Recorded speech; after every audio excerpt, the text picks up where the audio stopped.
Muy buenos días.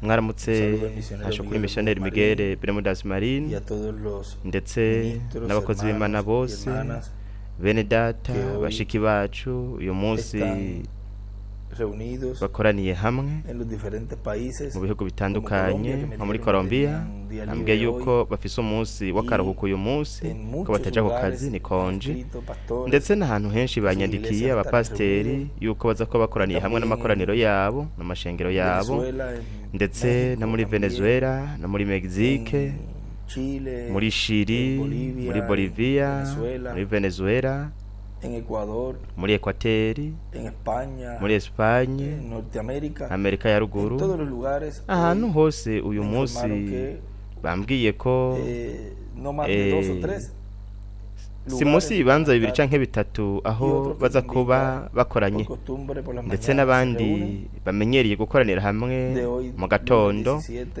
de uyu octubre munsi de este ku wa año mbere tariki 2022, 17 z'ukwicumi mu mwaka wa que se reúnen para 2022 estudiar abakoranira hamwe kugira ngo escudriñar, bige y el bagenzure compañerismo ndetse los unos con los otros bagire alrededor ikiyago de su umuntu palabra. na mugenzi we Para bayage todos, ku ijambo ry'Imana un mwese día mugire umunsi bendecido y de bendiciones, uhezagiye umunsi y w'imigisha un comienzo de semana lleno ndetse de mugire bendiciones intango para y'indwi todos. yuzuye imigisha kuri mwebwe Hoy, mwese uyu hoy munsi nuestro hermano Miguel ndibaza yuko está Mwedata Miguel viajando hacia Bolivia, yagendeye donde esperamos que Bolivia Dios aho twiteze ko también Imana de iza grandes bendiciones por gutanga su visita imigisha allá myinshi muri urwo a rugendo todos los rwiwe hermanos allá en aho agendeye Bolivia. bene data bose bahariya muri Bolivia. Quiero leer una pequeña porción aquí Nashaka kubasomera umurongo muto de la ngaha escritura mu byanditswe para tener esta pequeña kugira ngo plática tugirane kino kiyago kigufi en donde aho Jesús Yesu estuvo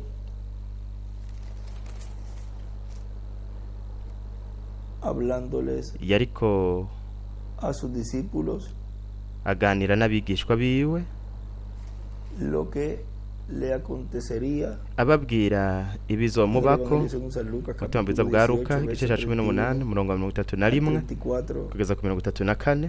Tomando Jesús a los 12 les dijo: yihererana bamwe 12 arababwira ati he turaduze i Yerusalemu kandi ibyanditswe n'abavugishwa n'Imana byose bizoshika ku mwana w'umuntu pues será entregado a los gentiles azoshirwa mu maboko y'abanyamahanga yandika ngo abanyamahanga y será escarnecido ashinyagurirwe y afrentado, ateterezwe avumwe y amate después que le hayan azotado kandi le matarán, bazomutonagura bamwice mas al tercer ku día munsi ugira gatatu resucitará. azozuka.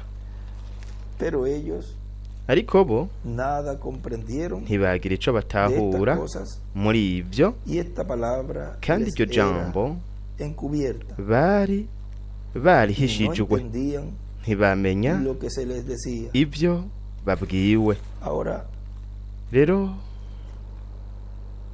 debemos recordar que dutegerezwa kwibuka ko ellos bobo aún no habían nacido de nuevo. batari bwavuko bwa kabiri, O sea, ni ellos no kuvuga tenían bo ntibari bafise esa representación allá. ntibari bafise ikibahagarariye Por consiguiente, hariya. mu yandi majambo no podían ntibashobora oír kumva de sus teofanías. bumviye muri za teofaniya zabo. Eso ibyo lo leímos twarabisomye en una ocasión del mensaje igihe ¿Quién es kimwe este mu butumwa Melquisedec?, bwitwa ngo uyu Melikisedeki ninde, donde aho él dice en la página aho yavuze ku rupapuro rwa 20 Mwendata Branham, ella dijo: bueno, salta, tú iyo eres yaravuze un ati águila para duga comenzar. uri nk'ukuma tanga uruguruke. Un poquito antes duhere imbere estaba gato hablando de la yareka avuga el águila con el ku aguilucho, nkukuma hamwe n'igiswi cayo, ibi bintu by'ibyari ntacyo byari bikimaze kuri yo, yari yagiye, byose birashoboka. yoyo yaravuye ku isi. nibyo abakristo b'uyu munsi bafise, bo ntibashobora gukura ikirenge cabo ku isi. nyina w'iyo nkukuma yarayibwiye ati, mwana guruka, duga uri nkukuma, duga uze ngahandi. acandika ngo uri nkukuma ntoya, igiswe c'inkukuma. acandika igihe ciwe rikomeze ifuruka hamwe na piramide imbere yaho, imbere muri yo yandika ngo duguze hano. yaravuze ngo, mama sinigeze nguruka mu buzima bwanje bwose. yamubwira iti, duga guruka, uri nkukuma, tanga uruguruke, nturi inkoko. yaragurutse ubwa mbere ikubita amababa, ntiyabikoze neza, ariko yaragurutse irava ku isi. ibyo nibyo natwe dukora, turemera Imana kubwo kwizera, kubw'ijambo ryanditswe. hariho ikintu kiri ngaho imbere, murabona, ubugingo budashira. wewe warabutoranirijwe. basokuru bawe bari nkukuma, yari nkukuma.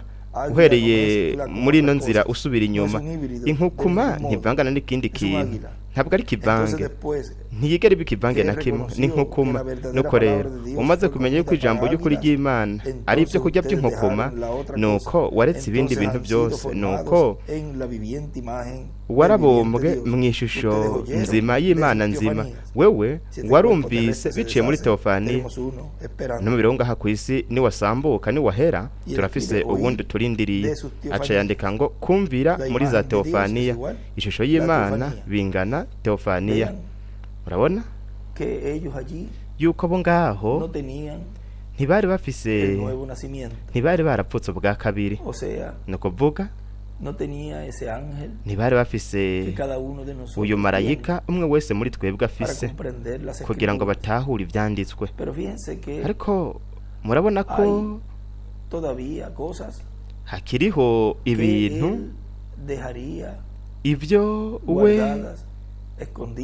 yaretse binyegejwe, bibitswe kugeza ku iherezo, kugira ngo azobimenyekanishe, azobivuge igihe bizoba biriko birashitswa, kugira ngo bityo umwasi w'Imana ntiyigane ngo ahavure yonona umugambi w'Imana. ndetse dufise na za Teofaniya zacu, murabe ingene Imana iduhisha iki gice yo idashaka ko tumenya,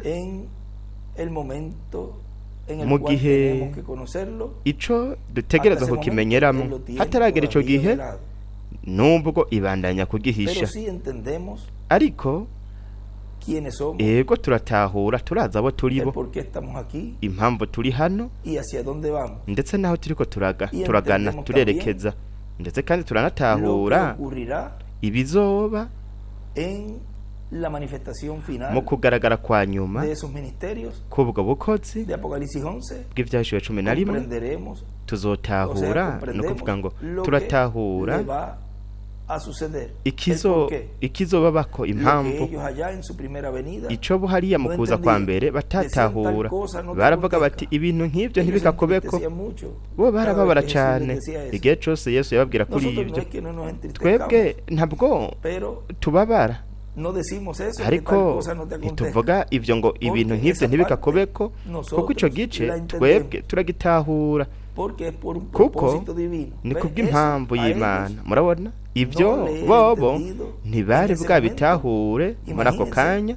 mwiyumvire, kugerageza yuko Yesu ivyo bitamubako kwari guhungabanya umugambi w'Imana. murabona, kuko iyo agatete k'ingano katagwa mu ivu ngo gapfe, kari kuguma ari konyene, ariko kaguye mu ivu gahunda impeke nyinshi. iryo banga bo ntibaritahura muri ako kanya, kuko batari bwavuko bwa kabiri. ibyo byose bari barabinyegejwe. twebwe twarahishuriwe iryo banga ryose kugeza ku kantu runaka, kugeza ahantu runaka, kuko ku munsi wa nyuma arico kimpumbi c'indwi no mu gihe c'ibikomeze ifuruka, iryo banga ryo muri inde ingene bimeze n'igihe bizobera. iryo banga rizohishurirwa mu ihema nini Karpa Cathedral. ibanga ryo kimatanije c'indwi, ibanga ryo kuza ko umwana w'umuntu azananye n'abamarayika biwe. iryo banga rizohishurwa mu ihema ariko ukumenya ubukozi buzoba buriko buragaragara imana izobinyegeza kugeza igihe runaka kandi bizohishurirwa hariya, ariko abatorejwe n'imana bararose ubwo bumenyi biciye mu butumwa twazaniwe na marayika w'umwami Yesu Kristo William Santiago. Turafise ubwo bumenyi bw'igihe turiko turabamwo ico arico nabo turibo, naho turiko turirekeza, aho turiko turerekeza, amasezerano tuzoronka. Ivyo vyose twe twarabihishuriwe, kuko teofaniya zacu ziratuganiriza, twumvira muri za teofaniya zacu. Murabona ivyo bo batari bafise hariya igihe Yesu yari kumwe nabo. Ariko mwumvire, hari kugera igihe aho we yari kubungura ubwenge kugira ngo batahure ivyo vyose n'impamvu vyategerezwa kuba uko. Kandi murabe ingene vyanditswe bifise ugushitswa kwinshi, kuko kijya gihe Yesu yazuka akabana n'abigishwa biwe, gishushanywa n'iminsi 30 canke 40, ariko kandi gishushanywa n'iki gihe twe turiko turabamwe, nk'uko Migele yamye abivuga mu ntasho yatanze. Ndibaza ko hari kuwa gatandatu aho yasomye ca canditswe c'abigishwa b'Emmaus. Murabe ingene we ngaho Yesu yatanguye kubaganiriza, nuko atangura kubabwira byose n'impamvu ivyo byose vyategerezwa kuba, kuko abavugishwa bari bamaze kuvuga yuko Mesiya yategerezwa kubabazwa. Kandi ico gihe ca Yesu abahishurira ivyanditswe kugira ngo nabo bitegurire ivyo bari bagiye kuronka, ariwo wari umushuzo, umubatizo wa mpwemu yera ku munsi wa Pantekoti. Ico gihe co kwitegura aho Yesu yari karabahishurira ivyanditswe gishushanya naco nyene kino gihe. Murabe ingene ivyanditswe bishitswa kandi bifise no guhishurirwa kwinshi, nk'uko twabisomye ejo muri Luka 24, aho hari iyo nkuru, ni kuvuga ngo ayo makuru 24. Kugira ngo ntitume byinshi, reka dusome ku 24 umurongo wa 23. Haravuga yariko arababwira, reka duhere imbere gato kugira ngo twumve ukuri ingene kumeze hano. Haravuga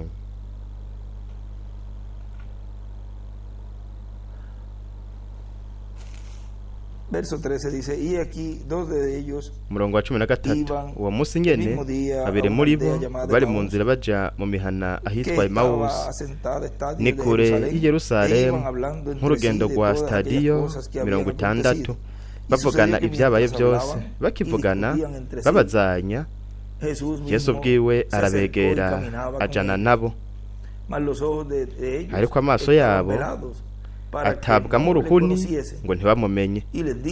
Arababaza ati, mbega ibyo mugenda murabazanya ni biki? Barahagarara bijiriwe. Umwe muri bo yitwa Kireyopa aramwishura ati, mbega ni wowe gusa watsindariye Yerusalemu utazi vyabayeyo muri no misi? Arabaza ati, ni biki? Baramwishura bati, ni vya Yesu Umunyazareti, yari umuntu avugishwa n'Imana, akaba umunyabushobozi bwinshi mu byo yakora no mu byo yavuga imbere y'Imana n'imbere y'abantu bose. N'ivyo abaherezi bakuru n'abashingantahe bacu bamutanze ngo acibwe urubanza rwo gupfa bakamubamba. Kandi twari twishimiye yuko ari we azocungura Abisirayeli.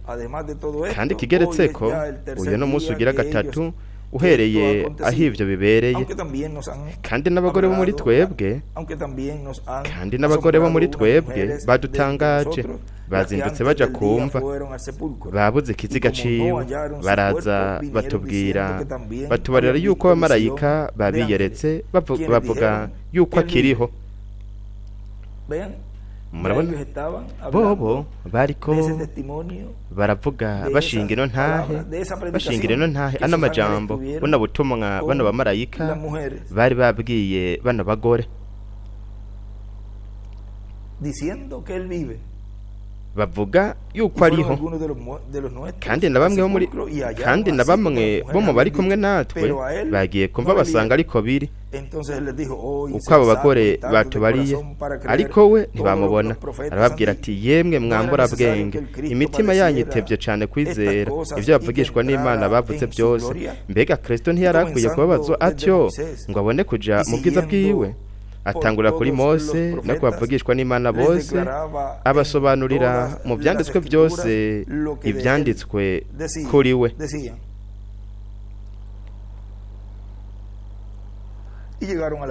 Bashitse hafi y'umuhana, bajako amera nk'ugomba kuwurengana, baramugobera bati gumana natwe kuko bugira bwire. Reka turondere ngaha icanditswe kitubwira ku kintu, kandi ivyo biri kuko mwiyumvire we yaravuze ngaha ati mbega ntivyari ngombwa yuko Kristo ababazwa nk'uku akinjira mu bwiza bwiwe. Nimwumve ingenere wewe ngaha yabivuze muri Yohana igice ca 17. Yaravuze ngo Yesu arababwira ati ntimunkoreko kuko ntaraduga kwa data, ariko genda kwa bene data ubabarire atagira duge kwa se ari we so, ati ku Mana yiwe ariyo Mana yanyu.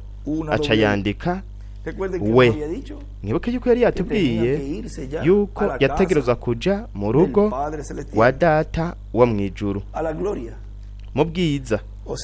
No kuvuga ko we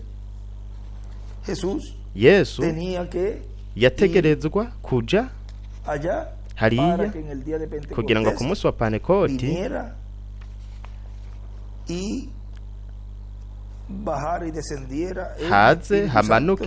amanuke muri mpwemu yera, amanuke aze muri abo bari hariya ku munsi wa Pentekoti. Aha reka ndabe namba no hatora, hariho agace gato aho avuga mu butumwa bwitwa ngo uyo Melkisedeki ninde, aho we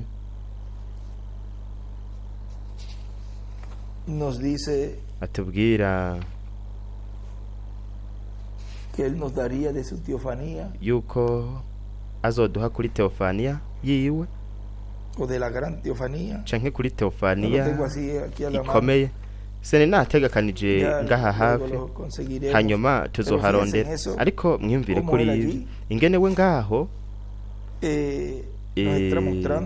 yariko aratwereka yuko ivyo byose vyategerezwa kubuko nyene.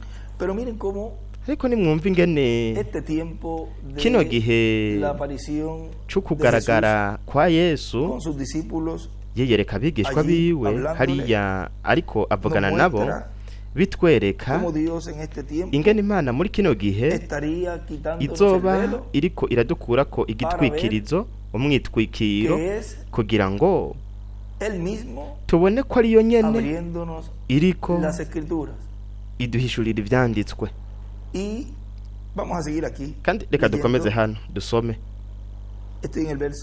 ku murongo wa 27 igice ca 24. Atangurira kuri Mose no kubavugishwa n'Imana bose, abasobanurira mu byanditswe byose ibyanditswe kuri we. Bashitse hafi y'umuhana bajako amera nk'ugomba kuwurengana, baramugobera bati gumana natwe kuko bugira bwire, kandi umunsi ukuze cyane. Nuko arinjira wagomane nabo, yicaye ngo asangire nabo, yabira umutsima, arawuhezagira, arawumanyagura, arawubaha. Kandi mwibuke yuko umutsima ushushanya ijambo, kandi ijambo kuri iyo meza muri iki gihe twashobora kuvuga ngo ni igicaniro ahatangirwa ijambo umutsima ugahabwa ihanga ry'Imana ryose. Uruhuni rubava ku maso, murabe aho uruhuni rwaviriye ku maso abigishwa, ni ku meza aho bari bicaye ngo bafungure.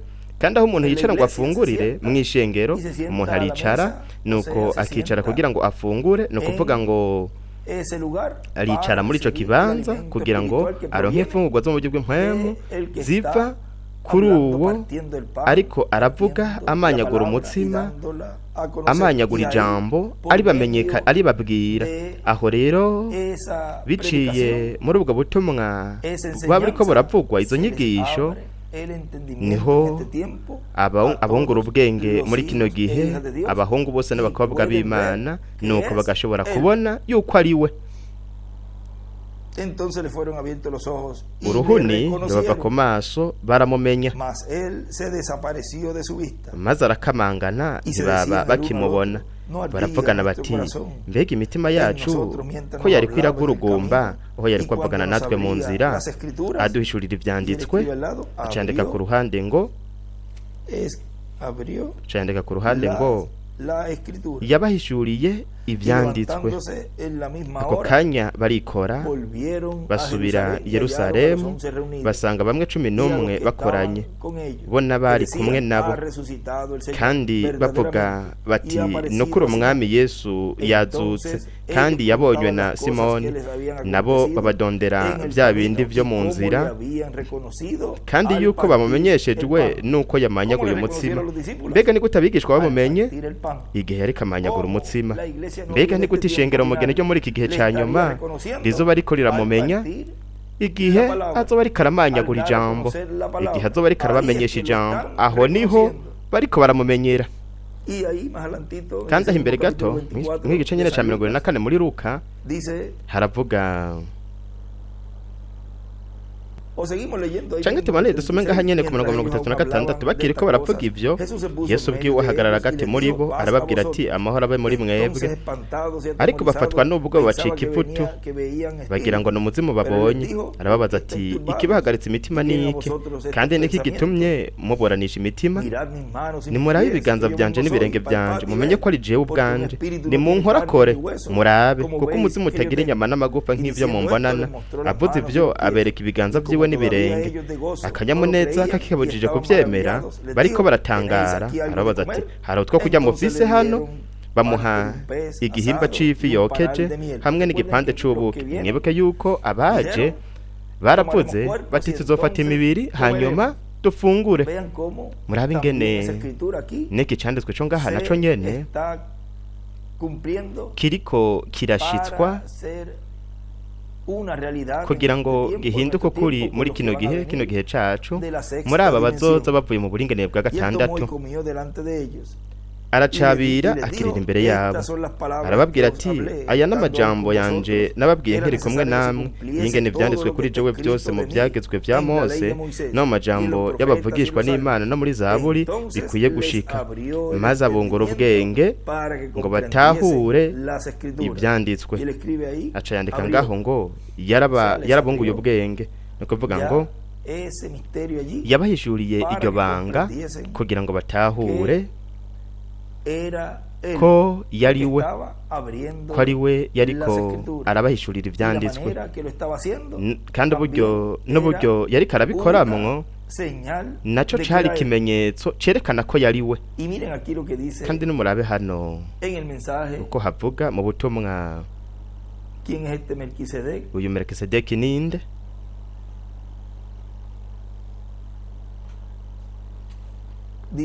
Haravuga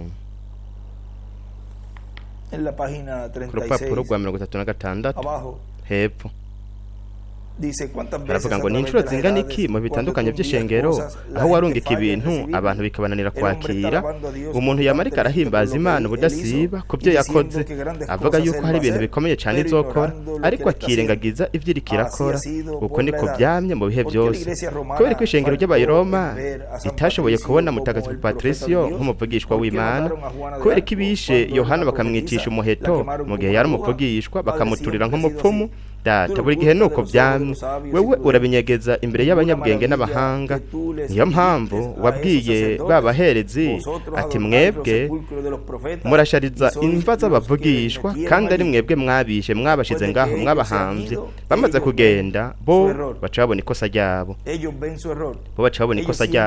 bo buri gihe baragutoteza mwami uburyo ubwo ari bwo bwose ubujemwe uburyo ubwo ari bwo bwose buri gihe bazokwama batoteza bazokwama mutoteza cyane cyane abo batagenewe ubugingo budashira abatatoranijwe kera n'Imana abo buri gihe bagenda baratoteza ku ruhande yandika ngo baragutoteza uburyo ubwo ari bwo bwose uzamwo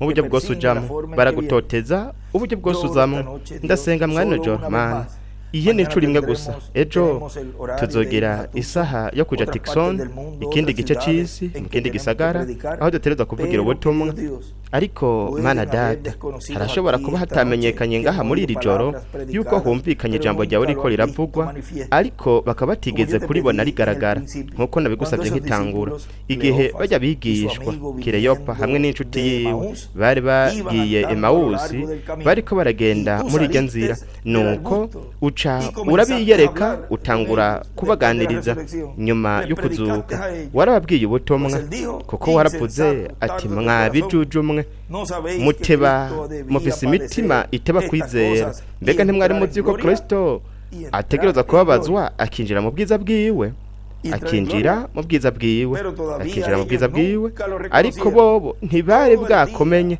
umunsi wose bagendanye nawe ariko ntibari bwakomenye ahaca yandika ngo umunsi wose w'Imana acacapura ibuye rikomeze furuka bagendanye na Yesu ntibamumenya ariko mwijoro warashitse nuko barahagarara igihe binjira mwa cacumba bugara urugi nuko wakoze ikintu neza neza nkuko wari waragikoze imbere yo kubambwa baca baramenya yuko ari Kristo yazutse mu mwanya muto wewe mu kanya gato wewe wari uri inyuma y'irido wagiye ako kanya nyene baca bariruka babibwira abigishwa ati yazutse umwami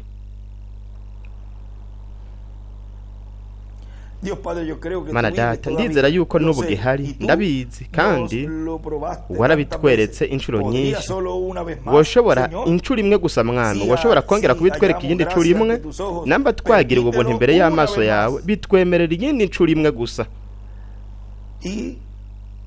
kandi murabe ngiye kongera gusoma ikintu hano kuko aha ku ruhande yaciye yandika igihe yavuga ngo warakoze ikintu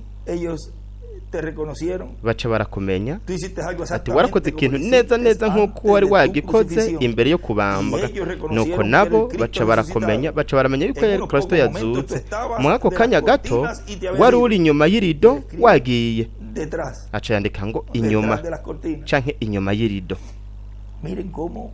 nkumva ingene aho ingene reka araduhishurira ikintu gikomeye kandi gikomeye cyane arico ibyanditswe mwedata Miguel yashatse kuvuga ko mwazantasho canke cagihe aho yari karavuga ku mutsima w'ubugingo niwo murongo wa mbere mu gitabo c'imirongo murabe ahiyo rido yariri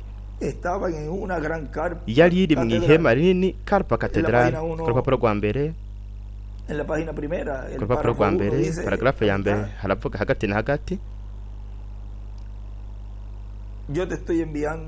ndiko ndakurungika muri ino nzira nuko nagiye iburengerazuba naciye nja mu kiyaya ahari ko hubakwa igicaniro wamenga ni munsi y'ihema canke mu nyubako nini acandika ngo mw'ihema rinini nibuye rikomeze ifuruka aho hariho irido rimanitse inyuma y'igicaniro umwami arambwira yuko no kwega iryo rido ndabikoze naciye mbona umusozi munini w'umutsima w'ubugingo mbega niki Yesu yariko arabaha kuri iyo meza umutsima w'ubugingo ijambo yariko bahishurira ibyanditswe yariko akora bya bindi nyene yakora igihe yarakiri kumwe nabo nuko aravuga ati ni wigaburira uwo mutsima nuko ca ndahindukira inyuma nca mbona abantu bambaye impuzu zera bavuye hariho hose bagize ikoraniro rinini acandika ku ruhande ngo umutsima w'ubugingo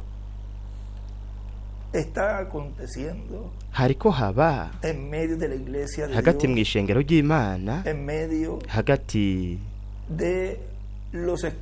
mu batonejwe n'Imana hariko haba ikintu gisa neza n'icabaye mu gihe ubwo Yesu yabihishurira kandi yariko arabagabanya umutsima yariko abaha umutsima w'ubugingo n'igihe gikomeye cyane kuko ni sikindi ni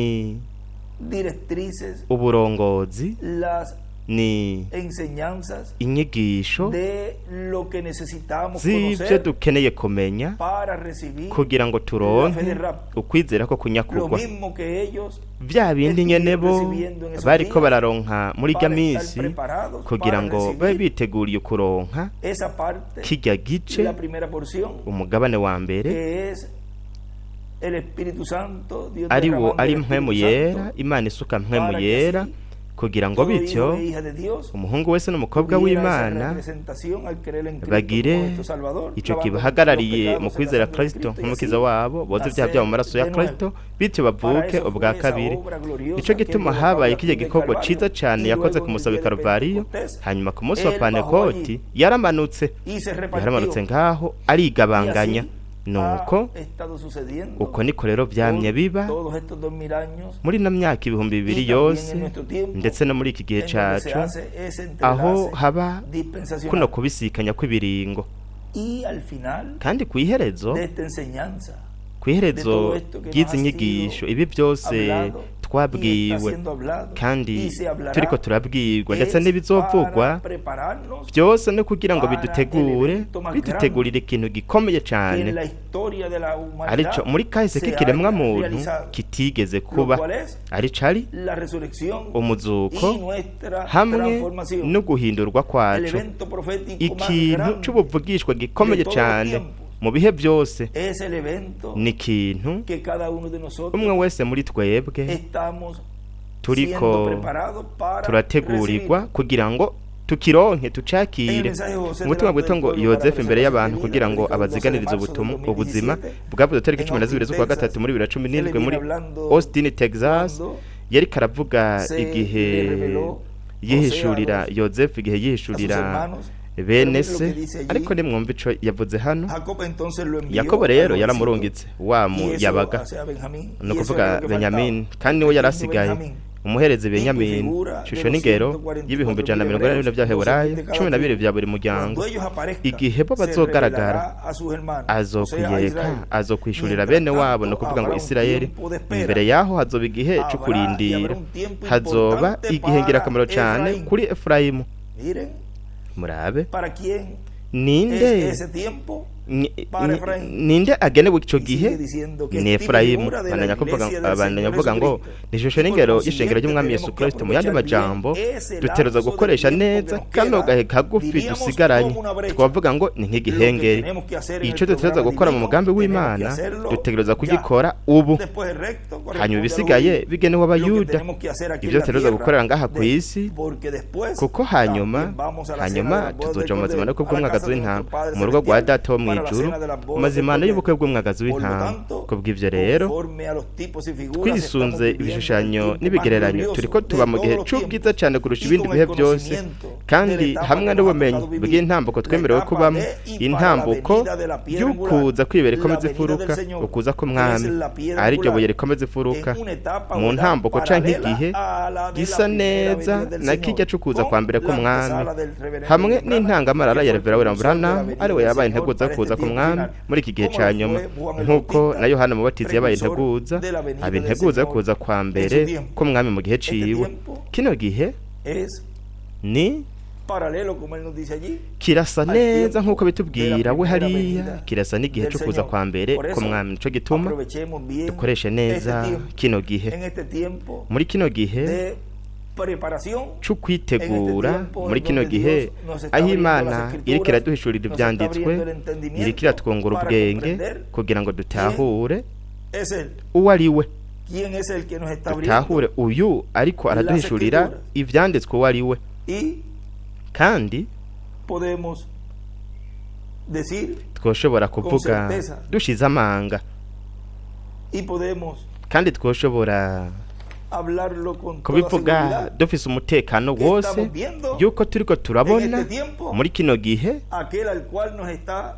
uwo ariko araduhishurira ivyanditswe ni marayika w'isezerano, inkingi y'umuriro ariyo iri inyuma y'igitambara, iri ahera ha cane mu ngoro yo mu bw'inkomo ya Kristo, ariko no kugaragara ko bakirubi babiri b'igiti c'umwelayo basizwe zahabu ari bari Mose na Eliya, kandi ni ngaho niho hakurirwaho ico gihuzu kigakurirwa abaterejwe n'Imana kugira ngo bashobore kwinjira ahera ha cane, kandi bashobore kuba bicaye imbere y'ameza barya umutsima w'ubugingo, barya ijambo ririko rirahishurwa kugira ngo abahungu n'abakobwa b'Imana bose babe biteguriye uguhindurwa kwabo, biteguriye ukuragwa mu mwuzuro kwabo. Nuko rero amaso yacu yo mu buryo bw'impwemu abe akanuye neza cane, dukangutse mu buryo bw'impwemu kugira ngo bityo dushobore kubandanya tubona muri kino gihe ukugaragara kw'Imana igaragariye mu ihema rinini Karpa Cathedral, arivyo bizotuzanira, kandi biriko bizotuzanira ukwizera ko kunyakugwa, ukwizera kuduhesha kujanwa mu rugo rwa Data wo mw'ijuru mu mazimano y'ubukwe bw'umwagazi w'intama, kuko we ariko araduhishurira ivyanditswe.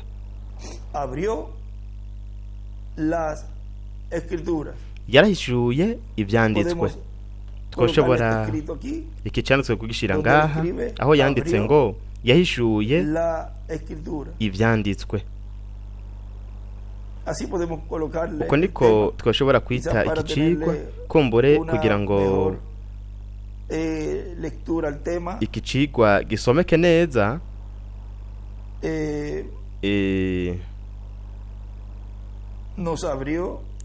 Yaraduhishuriye ivyanditswe. Icigwa gishobora kubico nyene aho turashobora kukibona gisa nikimeze neza.